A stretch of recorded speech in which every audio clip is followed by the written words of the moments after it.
Quello che è importante dire è che la biodiversità non è un tesoro da nascondere nel cassetto.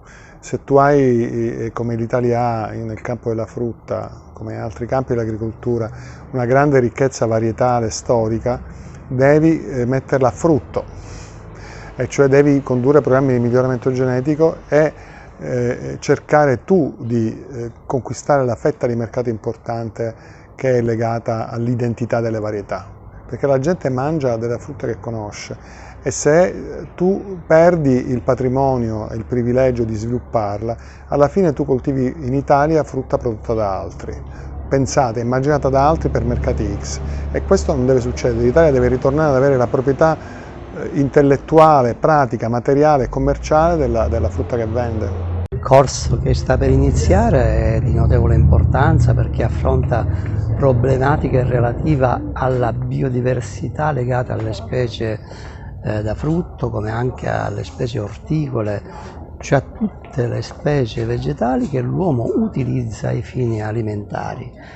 Io in particolare mi occuperò di tassonomia, quindi le regole relative alla classificazione delle piante, come vengono riconosciute le piante, anche per evitare errori.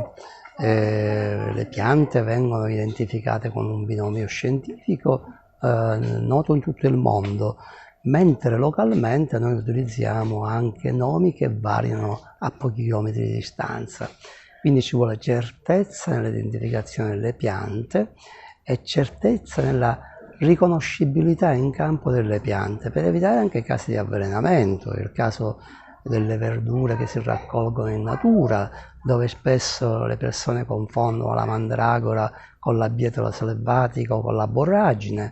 Ecco, dare i caratteri tassonomici distintivi delle singole specie è fondamentale, sia nella raccolta delle verdure in pieno campo, ma anche nella riconoscibilità delle diverse cultivar che noi riscontriamo nei nostri campi, sia di pero, di melo, di susino, di pesco, albicocco, mandorlo, eccetera.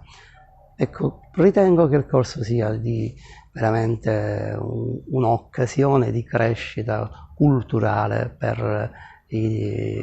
sia per i docenti ma anche per gli allievi, anche perché negli scambi poi ci si arricchisce vicendevolmente.